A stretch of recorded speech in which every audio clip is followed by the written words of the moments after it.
వచ్చేసి Alexa 5G అనేది గత వారం రోజుల క్రితం అనేది స్ప్రే చేయడం జరిగింది. ఆ రిజల్ట్ గురించి ఒకసారి రైతు చెప్తాడు వినండి. చెప్పండి అన్న, మీరు కొట్టి ఎన్ని రోజులు అయింది? అది 10 days అయిందన్న. 10 days అయింది. 10 days కొట్టక ముందు ఏమేమి ఉండేదన్నా? పై ముడత కింద ముడత గ్రోత్ స్టాప్ అయ్యింది. గ్రోత్ స్టాప్ అయింది. ఇది కొట్టిన తర్వాత బాగా వచ్చింది, నీట్గా వచ్చింది. పూత కాపు కూడా బాగా నీట్ సెట్ అవుతుంది, బాగా నీట్గా ఉంది. పూత నీట్గా వస్తుంది, ప్లస్ కాప్ సెట్టింగ్ వస్తుంది, ఎర్ర నల్లి కూడా కంట్రోల్ అవుతుంది, బ్లాక్ ట్రిప్స్ కంట్రోల్ అవుతుంది, పూత హెవీగా వస్తుంది. బాగా వచ్చిన పూత కూడా అలాగే మీకు కనుపలుగా దిగుతుంది. పిందెలు కూడా మీకు దగ్గరలో వస్తున్నాయి, డిస్టెన్స్కి వస్తున్నాయి, దగ్గరగా వస్తున్నాయి మీకు పిందెలు కూడా. ఈ వారధి అగ్రిటెక్ మందులు అయితే అన్ని వాడచ్చు. మీరు ఈ అన్నాన్ని ఫాలో అయితే తెచ్చుకుంటున్నారు కదా, ప్రతి ప్రోడక్ట్ అయితే రిజల్ట్ ఉంటాయి. నెక్స్ట్ ప్రోడక్ట్ వచ్చేసి మన వారధి అగ్రిటెక్లోనే ట్రాజెంట్ అనే మందు వస్తుంది అన్న.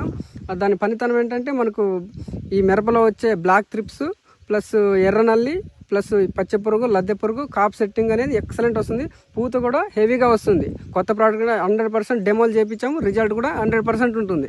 మీరు కూడా నెక్స్ట్ మనకి ఇప్పుడు పూత హెవీగా ఉంది కదా, నెక్స్ట్ రౌండ్లో అయితే కంపల్సరీగా ఈ ట్రాజెంట్ అనే మందుని స్ప్రే చేయండి. కంపల్సరీ అయితే మొత్తానికి కాప్ సెట్టింగ్ అనేది నీట్గానే జరుగుతుంది. ఎన్ని రకం ఇది? డబ్బి రకం. ఎన్ని ఎకరాలు వేసారు మొత్తానికి? 4 ఎకరాలు వేసారు. ఇంకా ఏమైనా వెరైటీలు వేసారా? 2043 కూడా వేసారు. మొత్తానికి స్ప్రే చేశారా ఈ మందులో? మొత్తం రిజల్ట్ అయితే అంతా ఇట్లానే ఉంది. ఓకే, రైతులకైతే 10 మంది రైతులు చెప్పొచ్చు కదా, కొట్టొచ్చు. Okay, thank you.